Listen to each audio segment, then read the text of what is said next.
back, everybody. Today we're going to have the first tasting of my Hazy IPA Batch 1. Now, a little bit ago, I picked up 3 pounds of Sabro hops, and I wanted to make some IPAs just to see what I could get out of the Sabro. So these are the first couple in the series. Hopefully I can get to a point where I want to make a 5-gallon batch. This is a small batch, 1.25 gallons going into the carboy. For the grain bill, 2 pounds of Rahr premium Pilsner malt, 2.4 ounces of Flaked Oats, 2.4 ounces of white wheat. For the first Wort hop, so after when you start draining your mash, 0.15 ounces of Mosaic. And then for the Whirlpool, there are no other hops. We're going to cool down to 170. Then for 20 minutes, 0.25 ounces of Cashmere, Mosaic, and Sabro hops. Let me see. British Ale Omega yeast was used, so the 011. I actually got on a kick. I bought a packet of it. I used some. I made a starter. Then I upped that to a 2-liter starter. Then I just kept using that in a whole bunch of beers. And then for 7 days, so usually on my IPAs, I let them ferment for 10 days. So 3 days into fermentation, I added 0.5 ounces of Sabro hops, really trying to get that coconut flavor. So this batch 1, was bottled on 9/24, 4.63% ABV.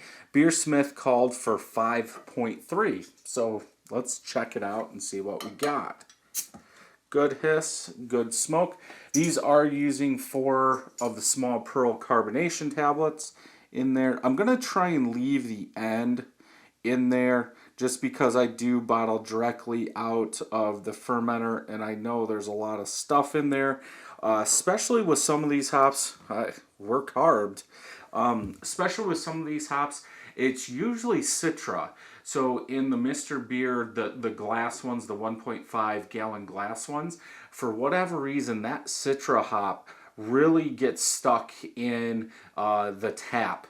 And so I did try, and I don't know if I marked it down which one I did it on. I actually put them in like a T-ball, so that way they would stay in there. The only issue I had, I bought the wrong size. I bought small ones, so it didn't work very well. Yeah, so let's go ahead and do this and see what we got. I already have hop leaves on here. Off-white eggshell colored head. Pretty much all small bubbles in there. A little over 2 fingers of a head. Color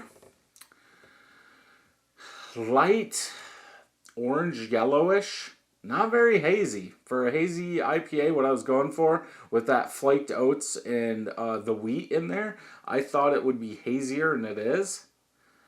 It's got some haze to it, but I would say it's more chill haze than anything. These glasses are etched, and the bubbles are just going crazy coming off that etched top down there. Let's smell. I do get a little fruit, a little citrus.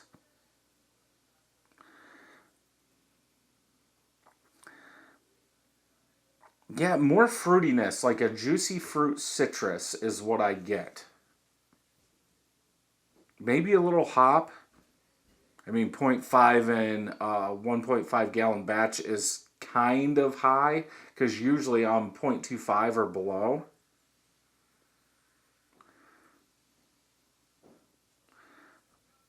I think if I had to say, that fruit juice is there, but it's almost like a lemon citrus that's coming through. But let's go ahead and try and taste this thing.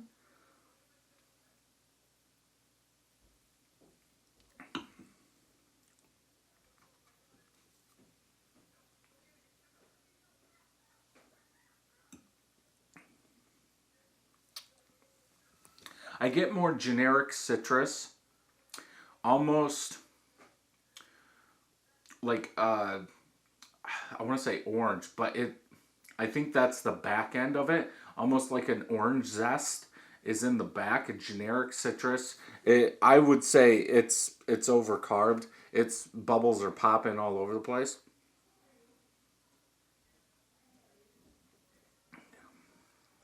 Good amount of bitterness in this one. It almost seems like the bitterness and ABV don't line up enough. Like that bitterness has to be dropped. Per Beersmith, this is 53.9 IBUs, which you could say if it actually came out to be 5.3%, that would be in line. Usually what I do, or what I suggest doing if you're making your first beer, your first IPA, using your own recipe, you match the ABV to IBUs. So if it's 5.3, you would do 53 IBUs, something like that. So that way it's balanced. So in terms of that, if those were like that, I think it would help it a little bit more. I'm not getting as much sweetness. If it was under, if the yeast did conk out too soon, I'm not getting that amount of, say, sweetness that I think I should.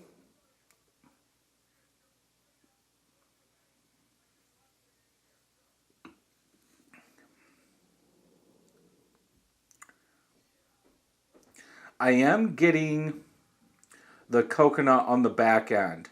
The back end, the aftertaste, I'm getting it, but there's a lot of bitterness there.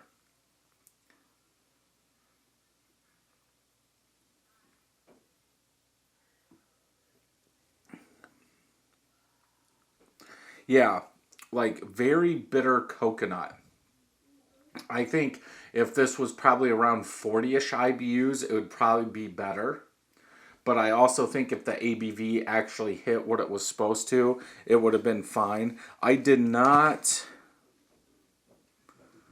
It must have hit the 1053 gravity of the post boil since I didn't write it down. But yeah, overall not a bad beer. I just wish the bitterness was down. So I think those hops in there. We'll check out some other ones, but I think that hop combination works. I would have liked to see or tasted some more juicy fruit, juicy citrus to go along with that coconut in there and less bitterness. But for the most part, it's a drinkable beer. Let me know if you've done something like this below. If you like this review, check some more out over here. And until next time, happy brewing.